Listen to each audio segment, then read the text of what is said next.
Happy New Year! I am happy to be back. Thank you so much for being here and listening to the first podcast of 2023 for my channel. And I have some good news this week because we finally have Mars changing directions. Mars is stationing direct in Gemini. Where are all my Geminis at? I know you guys are like, finally. I know this transit has been crazy for a lot of people. Some challenging and some like really excited with a lot of curveballs. But now Mars is changing directions, so we can kind of settle down and not be on the defense as much, because now the direction of Mars is to go forward versus erraticness. This is such good news. So let's start with the mood of the week. We start the mood with a Leo moon, which is very fiery, outgoing, and focused on creativity. It's also fixed in nature, and due to this nature, the Leo moon tends to just want to leisure within its own riches and experience bonding within its royal court, whether that's the family or very close friends, etc.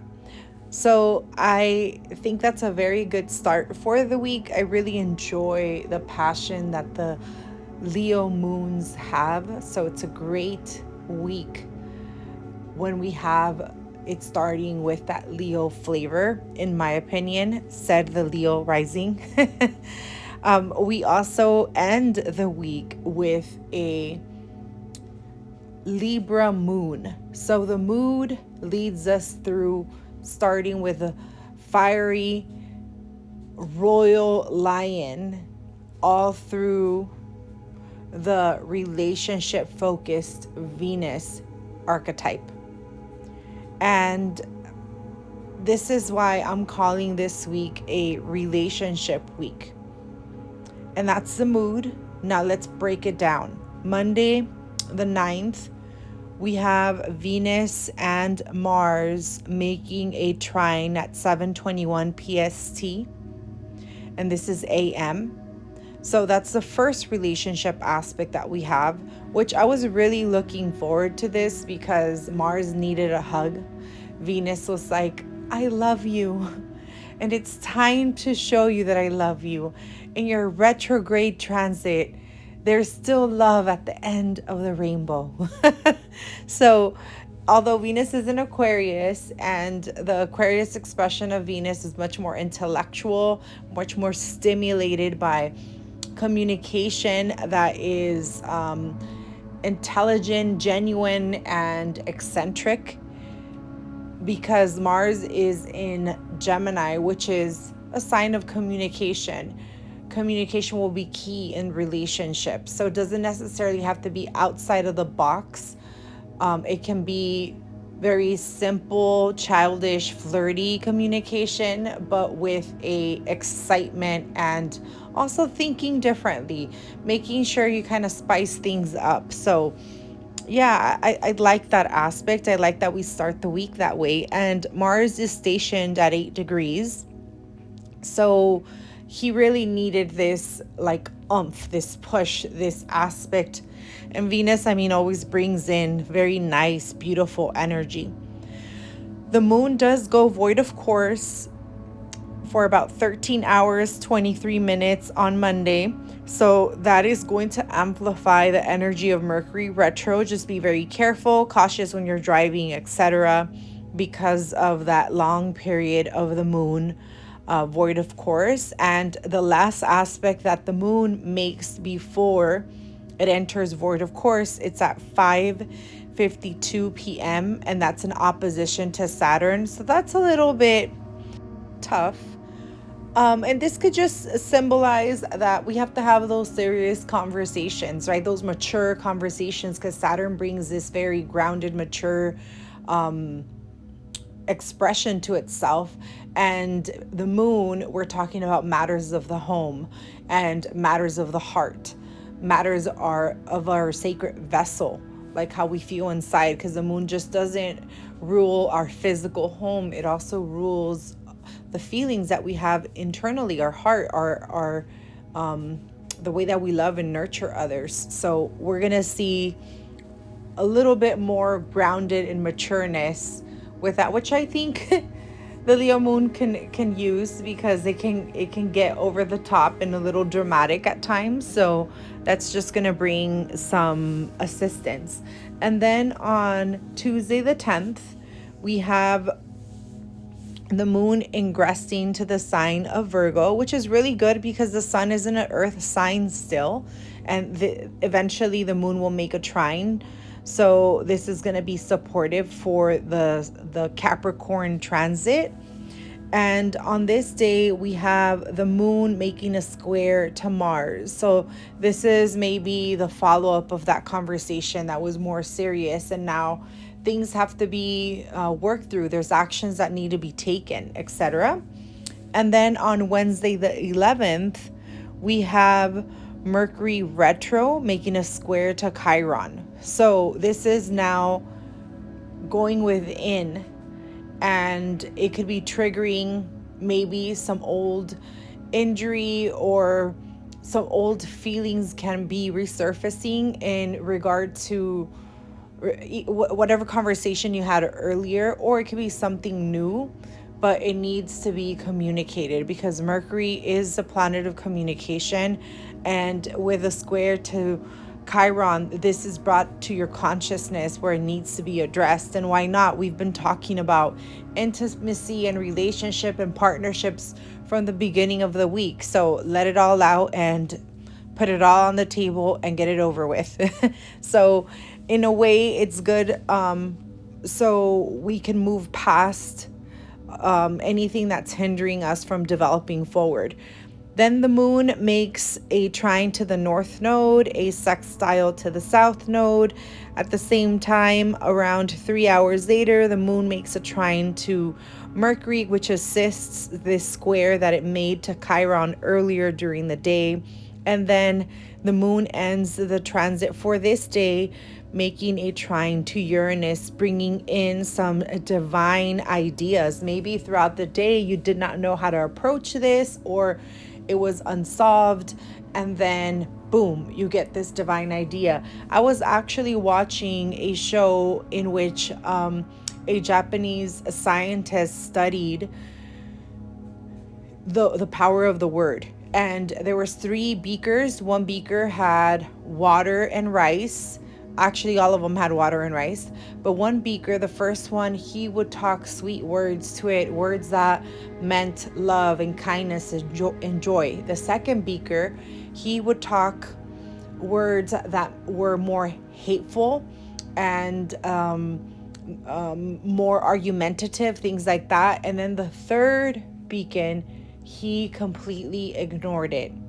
Well, I was surprised. I already knew that the second and the third beaker were going to have some weird outcome, and that is because it's proving that the power of the word, when we're positive, we're going to spread love, and it's going to be much more better received. Well, the first beaker was actually really good, and it started to the water started to ferment the rice and things like that. Then we get to the second beaker, and the water and the rice turned black. But then we get to the last beaker, and it was moldy. So the worst beaker was the third one, the one that got ignored. And the reason I'm bringing this up is because so many of us have experienced situations in our life in which, instead of talking things through, we just ignore it, we keep going, but we build it up inside. So imagine that like rot that we have because we didn't get to express ourselves. We weren't there to listen to the other person, whether it was good words or bad words, because we were completely ignored. We fester this nastiness within us and we start rotting away. So this is an opportunity to get those things communicated out, start with a clean slate. And of course, we want to communicate respectfully. That's why the first beaker showed that if you use words and phrases that are more loving and positive, that's better. But it's even saying things in a not so nice way, it's better than ignoring it and suppressing your emotions. So it does show that we are a species that needs deep communication, right? If you guys are interested to know more about that, you can comment and I can let you know what the name of the scientist was.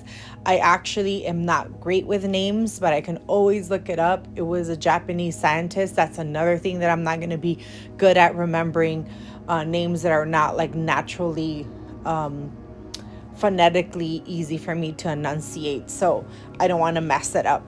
But I will definitely give that information to you guys if you're interested in that. So remember, communicate and try to do it with love, but don't let things fester inside you, because that's worse. That is causing major injuries. And you can get these ideas on how to alleviate and heal from within and heal relationships and bond, and also let bygones be bygones or move on.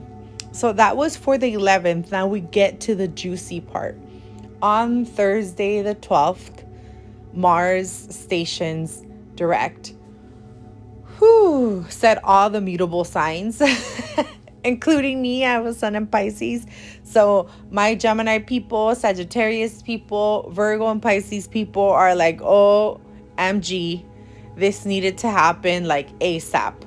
Because Mars retro in Gemini has been aspecting all the mutable signs in tough, it's either an opposition or squares, and enough is enough, right? Let's keep it moving. So Mars is changing directions at 12:56 p.m. PST, and he sits at 8 degrees 8 minutes.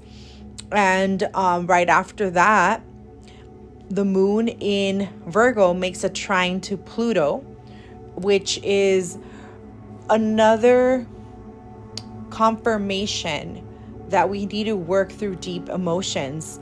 But Mars now stationing direct can cause some hiccups. It's not that it's going to be smooth sailing right away, because Mars has to halt, right? Like the energy halts, and Mars halting, those are the tougher expressions within the retrograde period of Mars. So just be extra careful. Make sure you don't start any arguments during this time. Make sure that you don't have those tough conversations during this time, because you will not have the patience and the right words to really have an open-hearted conversation. This is just not the day. This is more the day that you want to get some steam out. This is the day that you want to go out and maybe, take a little walk around the neighborhood, still watching everywhere, making sure that you are looking both ways when you're crossing the street, being extra cautious, but getting some movement so you can assist with this halt of energy that's just kind of like festering at 8 degrees. You're going to feel this more if you have planets in the mutable signs between, I'll give you an orb of, very strongly you'll feel it. If you have planets between 5 degrees all the way to about 12 degrees, you'll feel this very strongly. So be extra cautious. And on that same day, we have the moon ingressing Libra, which is another sign that talks about relationships. And now the connection of the moon in the sign of Libra is really speaking from the heart. So after Mars has adjusted around 6:56 p.m. PST, the moon ingresses Libra. I still don't think it's a great day to have those deep conversations, but maybe by then you blew some steam, you ran around the block or whatever, and you're ready to kind of sit down and speak from the heart, then be my guest. If not, wait it out, but you'll see that you don't feel the energy as intense. Now, a Libra moon will eventually make a trine to Mars in the sign of Gemini. So that's another supportive expression. And then eventually there's a grand trine that gets formed because by house, not necessarily exact by aspect, but is because we have Saturn in the sign of Aquarius. Oh, maybe it does get a little perfected because Venus is in earlier degrees of Aquarius. I didn't check for that, but there's a possibility, and that's going to help this expression even more. So it might change. It might be like a teeter-totter energy on Thursday. And then we have one last ingression of that day, which is at 10:31 p.m. PST, when Juno transits into the sign of Aries. So it just passed the equator. It's on a world point. And not Venus, Juno has been in the sign of Pisces for 9 months. And this is because it retrograded in Pisces, so it went much slower through that sign. And now it's going to the sign of Aries. It'll stay in Aries a little short of 2 months. So we're going to see a totally different expression because the energy of Pisces is very different from the energy of Aries. Energy of Pisces is more go with the flow, more softer, more romantic, versus the energy of Aries is more passionate, more expressive, more extroverted. So we are going to see a different expression of Juno. Why is Juno a big deal? Well, Juno is the asteroid of marriage, commitment, union, and she also rules the sacred vows that you create or you make or you commit when you are in a committed relationship, when you enter into a marriage. Those words of until we die, until death do us part. That is the deepness of Juno. And when it's in the sign of Aries, it's much more easygoing in regard to falling in love. It's youthful, so it can jump into things much faster, much quicker than other signs, projects as well, not just marriages or anything that requires a partnership. You'll see the expression of Juno much more faster in responding, and maybe didn't think things all the way through. But I mean, from having Juno in the sign of Pisces for 9 months, this is a big thing in regard to everyone that is in a committed relationship and also everyone that is not. Why? Because the expression of Juno changing can actually trigger others to want to be in relationships. Maybe they've taken a break and went within and healed and did some great work, and now they're ready to go out there, or they're just coming out of relationships and they're saying, you know what, I just want to have fun, and they're healing in a different way, but they're still healing. So you're going to see this be expressed in differently, but everyone's going to feel it and express it in its own right. And I thought that was kind of cool because we did have those aspects of Mars and Venus, and they actually represent the sexual union versus the marital union, because Mars and Venus weren't married, they were lovers. So yeah, and let me see what else happened. So on Friday the 13th, which is also a very auspicious day, remember, it's a lucky day. I know they say it's not a lucky day, but it is. So on Friday the 13th, we have the sun making a sextile to Neptune, which I always find sextiles to Neptune from the sun very soft and easygoing, and I think the right thing that we needed during a Capricorn transit, because Capricorn's always so serious and business oriented, and let's just be grounded. And unless they have planets in others close by signs like Sagittarius, they could change the expression a little. And the energy of Pisces, where Neptune is at, is just bringing a little bit of fairy dust, a little bit of magic. So it's not just all work and no play. Like Neptune's like, we're about to play, it's Friday. We're gonna have some fun. Let's go out dancing, let's go out for drinks, or let's go listen to music, or let's just go home and make it a spa day, because that's another thing Neptune likes to do, take care of the skin. It rules makeup. So there's a lot of things that you can do. You can have fun. It doesn't just necessarily have to involve intoxicants, even though that's another thing Neptune rules. And on that same day, we have Mercury making a trine to the North Node and making a sextile to the South Node. So again, bringing in more communication stuff, bringing in more of, let's talk about certain things and let's get over this. Let's make sure that this is not impeding us, right? We had the square of Mercury from Chiron, and now because you did some work, you worked on it, whether it was more internally and you processed it internally or expressed it out, you did some work throughout the week, and now the direction that you're taking is going to impact your near future. And then we end the week on Saturday with a quarter moon at 6:10 p.m. PST in the sign of Libra. But that day we have a very prominent aspect, which is Venus in Aquarius making a square to Uranus in Taurus. Now they're actually in mutual reception because Venus rules Taurus and Aquarius is ruled by Uranus. So although it's a square, they have things in common, and Venus is acting like Uranus and Uranus is acting like Venus. Like, that's another way of thinking about it. So this can actually be very spontaneous and fun and flirty and creative.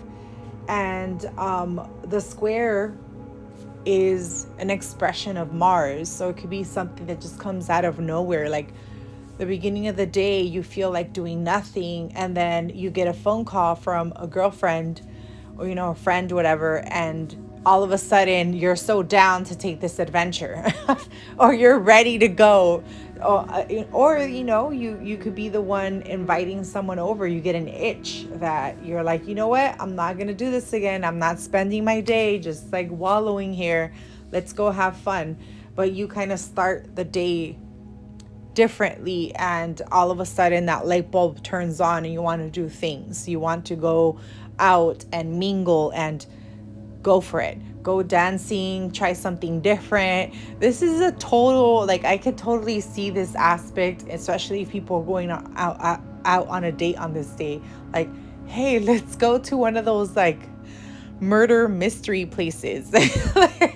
What is it called? What are they called? Can't think about it. I'll come after I finish the podcast. But you know what I'm talking about. It's an adventure type of date. It'll go really well. So go for it. Now, the crystal of the week is morganite. And I chose morganite because it's one of those crystals similar to rose quartz. It really taps into the energy, the frequency of love, but it's actually higher in vibration. I actually measured it using the level of consciousness and a pendulum, and it's higher than 1,000 in vibration. It's also known to heal any type of emotional wounds and transmute the energy. So transmute any type of emotion that is lower, like guilt or shame or fear.